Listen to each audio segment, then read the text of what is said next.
welcome back to Nick Hart's Art, and today we're going to do something a little different.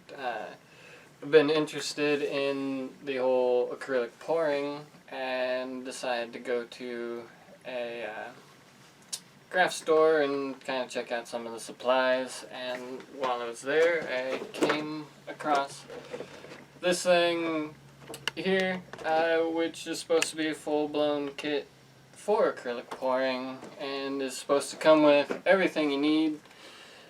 So let's go ahead and kind of review this as a beginner and see if it really works out.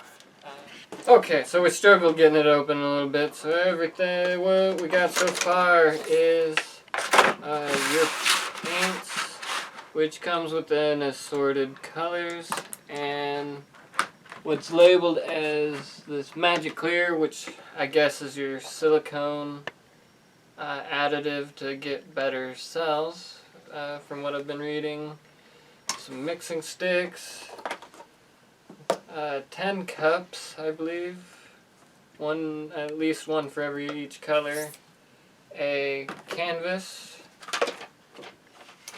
what looked like some basic instructions, which it tells you to use a torch, which of course isn't included, which, I mean, that's just a no-brainer. A pair of gloves, and, oh, on this, I'm a little surprised. Comes with a nice plastic drop sheet, because they know this is a messy process. So that's, I am happy that it came with this. So that's a nice little surprise. But that's everything that the kit comes with. I'm happy so far, so let's go ahead and move on to the next step and do our little canvas it came with. As the kit says, everything is pre-mixed, so the colors I chose were red and blue to make purple, black, green, and gold for some highlights. First thing to do was to pour out my portions into different cups so I could mix in the silicone. And the directions say to add 3 to 4 drops, but it doesn't specify as to how much paint you really need to be spreading that out for. Either way, I didn't know that at the time, as well as I just kind of was adding the amount of silicone I just kind of felt like adding. The directions also say to mix lightly after adding the silicone.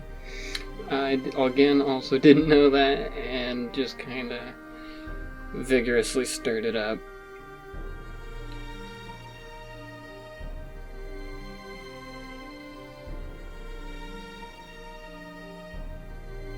And then the next step here was for me to add them all into the cup, just kind of winging it when it came to the layers. I just kind of, it's like, okay, we'll put this color on, now this color, now this color. I didn't have a plan at all as I was layering them up. Except for the gold. The gold I did plan on doing last, because I wanted it to be more of a highlight color. Retrospect, it might have been good to have it first, I'm not sure. Here, I just needed to quick rearrange things, and then here comes the pour. Again, winging it. I'm just kind of pouring it on there in a way that I felt would get me the most coverage. Wasn't really sure with that. And then just kind of adding a little bit more paint. Still wasn't sure even after the first pour whether or not it was going to cover things completely. I also, from what I understand, I believe this is where you want to do some of your torching or most of your torching. I'm not sure, that's just the impression I was given from the directions that aren't that great. But I also didn't read the directions until after the effect, primarily because I wanted to just kind of do it and see how it all plays out for a beginner.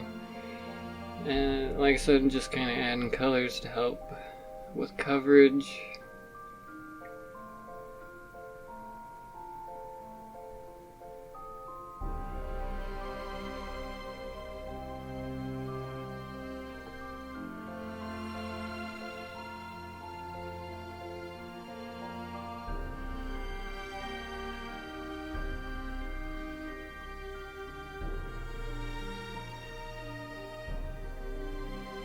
Here I was just struggling with the last little bit of 2 corners, so I just put a little bit more paint and spread it around with the dipstick a little bit more.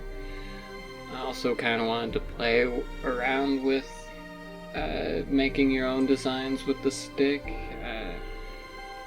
there, and coming up a little bit I mess around with it a little bit more. In the future, definitely plan on using a palette knife instead of one of the mixing sticks. You can be able to get a lot better of an angle to control everything. Now I'm gonna finally get around here to the torching. Again, I still feel like you're supposed to do the torching earlier in the process, but I'm not 100%. And you get to see kind of some of the cells kind of start forming in here, which is always kind of fun.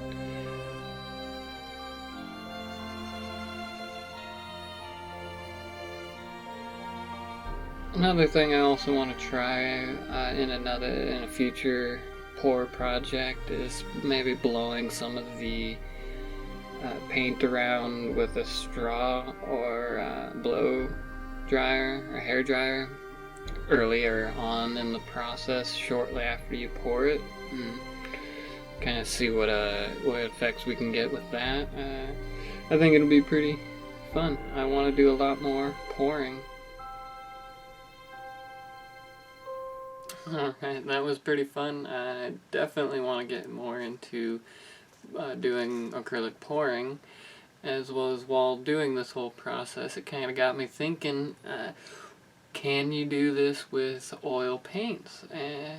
So I decided to turn this into a 2-part deal and test it out. But let's go ahead and get back to the color pour review. Would I recommend it? Absolutely. It was definitely worth the price of like $21 or so. It comes with everything you need to get started, and about as ready to go as it can be. Especially if you don't want to add the silicone, that is an optional step. But other than that, you don't have to do any mixing. Definitely great for anybody who wants to just give it a try and kind of see if they want to dive deeper into the concept, or just wants to have fun in general with it. Now, if you're wanting to get a lot more in depth with it, or have more control over some aspects, or just want to do a whole bunch of pouring more frequently or pretty frequently, then it's definitely in your best interest to buy the paints and do all of your mixing, because that'll be the most cost-effective way. It's definitely a great way to go if you're a little bit more serious with it. But again, if you just want to have fun, try it out, do a couple here and there. You can't go wrong with the purchase. In conclusion, absolutely no complaints, nothing bad to say about the kit at all. 100% recommend. But don't forget to keep an eye out for part 2. I want to try and kind of maybe release these same day. Either way, thanks for watching. Hit the thumbs up and have a good day.